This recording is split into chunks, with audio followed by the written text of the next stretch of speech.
चलिए फिर मैं आपके सामने हाजिर हुआ हूँ। पहला हमारा वीडियो हुआ था, उसके बाद में ये दूसरा वीडियो लेकर मैं आपके सामने हाजिर हुआ हूँ 10वीं जमात के लिए स्टैंडर्ड 10 मराठी संयुक्त अंतर्वर्ती जो 40 मार्क्स का है। मैं नफीस अहमद और ये मेरा नंबर है, फ़ोन नंबर है। इसके बाद में ये हमारी टेक्स्ट बुक जो आपको मेरे पीछे दिखाई दी जा रही है। जैसे मैंने आप लोगों को बताया था कि ये आपका जो है Hindi medium, Urdu medium, Gujarati medium और कुछ इंग्लिश मीडियम में भी इसका इस्तेमाल किया जाता है। आज इस वीडियो के अंदर में हम देखेंगे दूसरा सवाल, सेकंड क्वेश्चन किस तरह से रहेगा। ये सबसे पहले भी मैंने आपको बता चुका हूँ कि किस तरह से घटक न्याय विभागनी है हमारी।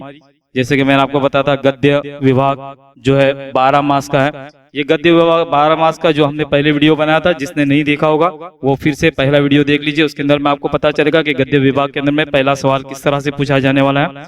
आज हम देखने वाले ये पद्य विभाग जो 8 मार्क्स के लिए है वो किस तरह से रहेगा, और उसके बाद में भाषा अभ्यास की बाद में वीडियो हम तैयार करेंगे। उसके बाद में उपयोजित लेखन की भी 12 मार्क्स की जो है वो हम लोग वीडियो तैयार करेंगे। ये टोटल इस तरह से ये 40 मार्क्स का हमारा पेपर रहेगा, ये हम लोग तैयार करने वाले हैं। देखते हैं, आइए हम लोग आगे किस तरह से ये सेकंड क्वेश्चन मतलब दूसरा सवाल किस तरह से रहेगा, जिसके लिए मैंने बताया था ये 8 मार्क्स के लिए रहेगा। ये 8 मार्क्स के अंदर में आपको पठित पद्य मतलब 2 कविता जो है आपको दी जाएगी, जो आपकी टेक्स्ट बुक की रहेगी। 3 कविता रहेगी, अ के अंदर में एक रहेगी कविता और आ के अंदर में दूसरी कविता रहेगी। हर एक के लिए जो है आपको 4 मार्क्स रहेंगे, 4 गुण यहाँ पे दिए जाएगी। अब ये 4 गुण किस तरह से रहेगी वो हम लोग देखते हैं कि 4 गुण में किस किस तरह से उसको जो है डिवाइड किया हुआ है वो आप लोग देखेंगे। सबसे पहला जो है आकलन कृति है, यह आकलन कृति 2 मार्क्स के लिए रहेगी, 2 गुण के लिए रहेगी। और दूसरा सवाल जो रहेगा वो दूसरा सवाल आपके लिए रहेगा पंक्तिचा सरल अर्थ, 2 गुण, 2 मार्क्स के लिए पंक्तिचा सरल अर्थ ये आपके लिए रहेगा। अब देखिए इसको किस तरह से आपके लिए सवालात रहेंगे, किस तरह से सवालात पूछे जाएंगे वो भी हम लोग देखते हैं। तो सबसे पहले मैं बता दूं कि ये भी पहले हमने देखा था, पहले वीडियो में हमने देखा था कि आकलन कृति के अंदर में कैसे कैसे सवालत रहेंगे। इसमें खाली एक बढ़ा दिया गया है, वो तख्ता पूर्ण करा। कविता में एक और रहेगा, आखिर देखिए आप लोग आखिरी दिखाई दे रहा है तख्ता पूर्ण करा, ये भी एक आपको सवाल रहेगा। बाकी जैसे ही पहले वीडियो में मैंने आपको समझाया था उसी तरह से ये सवालत रहेंगे, और इसके जवाबात भी जो है आपको उसी तरह से लिखना है। एक शब्द, 2 शब्द, अनेक शब्द और एक संपूर्ण वाक्य, जो पहले हम वीडियो में देख चुके हैं। चलिए हम लोग शॉर्टकट में ही जाते हैं क्योंकि ये सब सारी चीजें हो चुकी है। अब ये सवाल किस तरह से रहेगा, एक आपको सबसे पहले जो है वो संतवाणी शेख मोहम्मद सांगती सेव, इसकी हम लोग ये कविता आपके सामने यहाँ पे जो है अभंगवाणी हम लोग देखेंगे। ये संतवाणी आपको दिया हुआ है, अभंग है, और ये संतवाणी आप लोग यहाँ पर है, आपकी किताब में भी है, टेक्स्ट बुक में भी है। इसको आप लोग अच्छे से पढ़िए। इसके अंदर में पढ़ना यह है कि जब भी आपको ये बता दूं कि हर एक लाइन को आपको समझ के लेना है, क्योंकि ये जब तक समझ में नहीं आएगा तब तक आप लोग जो है वो दूसरा सवाल इसमें जो पूछा जाएगा उसका आप लोग आंसर नहीं लिख पाएंगे, क्योंकि वो आपको किस तरह सीखना है। चलिए मैं आपको बताते चलता हूं कि सवाल किस तरह से रहेगा। देखिए ये सबसे पहला सवाल है, प्रश्न क्रमांक 1 अ में दिया हुआ है कविताच्या आधारे दिलेल्या सूचनेनुसार कृती करा। इसके अंदर में पहला सवाल खाली आकृति पूर्ण करा, खाली आकृति पूर्ण करा। इसमें दिया हुआ है, आपको दिया हुआ है अभंगात उल्लेख लेले फुले व फळे। अब उसके अंदर में आपको यहाँ पर मैं 3 यहाँ पर बॉक्स दिया हुआ है, आपको आएंगे 2 ही बॉक्स आएंगे क्योंकि 2 मार्क्स का रहेगा। ये 2 मार्क्स का रहेंगे, इसके लिए 2 ही सवाल रहेंगे। यहाँ पे सिर्फ मैं आपको 3 दिया हूँ, खाली समझने के लिए दिया हुआ है। ये 2 मार्क्स के लिए आपके लिए रहेगा।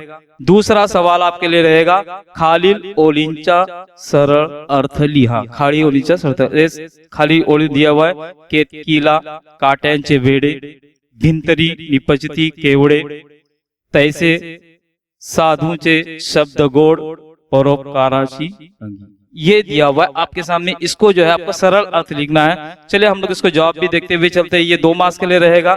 इसका जवाब के अंदर में पहला जो है केवड़ा, दूसरा जो है आपको आएगा फणस, फिर तीसरा जो है जवाब इसका जो है वो है नारल। अब इसमें से 2 ही रहेंगे तो आपको कोई भी 2 लिख दोगे आप लोग को, आपको मार्क्स मिलेंगे। इस तरह से ये जो है डायग्राम आपको इंस्ट्रक्शन रहता है, पहले भी वीडियो में बता चुका हूं कि आप पेन से बनाइए, लेकिन आप पेंसिल से भी बनाएं तो आपके नंबर कटने वाले नहीं है। अब ये सरल अर्थ जो लिखना है वो सरल अर्थ में आपको क्या लिखना है, तो इसका उत्तर जो है तुम्हारा समझ लेना सरल अर्थ, मतलब तुमको क्या समझा है। जब आपने कवि इसको जो अभंग को पढ़ा है, कविता को पढ़ा है, तो आपको क्या समझा है उसका सरल अर्थ लिखना है। यहाँ पर मैं एक आपको बात बता दूं कि ये सरल अर्थ लिखने के लिए आप सबसे पहले जो है हमारी जितने भी कविता है और ये 2 अभंग है मतलब संतवाणी है, इसके कौन संत है और वहां के कवि कौन है, ये कवि और उसका नाम आप लोग याद कर लीजिए, क्योंकि जो है इसमें आप डिफरेंस दोगे ना तो इसके अंदर में आपके जवाब जो है बहुत ही बेहतर नजर आएगा। आपको जवाब जो है वो अच्छा चेक करने वाले को ऐसा लगेगा इसने अच्छी मालूमात इसने ली हुई, अच्छी स्टडी इसने की हुई है, इसके लिए इसमें इसको सब मालूमात है, इस बिना पर आपको हाँ एक बात ध्यान में रखिए, यहाँ पे सरल अर्थ बोला है। अगर आपने सिर्फ कविता और उसके कवि का नाम या संतवाणी या संतवाणी लिखने वाले का नाम अगर आपने लिखा, सिर्फ इतना ही लिखा है, तो आपको नंबर नहीं मिलेंगे, आपको मार्क्स नहीं मिलेंगे। इसके लिए आपको चाहिए कि उसके साथ में उसका सरल अर्थ भी लिखना है। सरल अर्थ में कमी बेशी जो भी हो जाएगी आपकी कोई हर्ज नहीं है, तो आप लोग को जो है वो इतना तो उसको चेक करने वाले को लगेगा कि भाई इसने अच्छी स्टडी की हुई है, इसने कविता का नाम भी लिखा है, इसने कवि का नाम भी लिखा हुआ है, मतलब इसको मालूमात है, इस बिना पर आपको नंबर उसमें अच्छे मिले जाएंगे।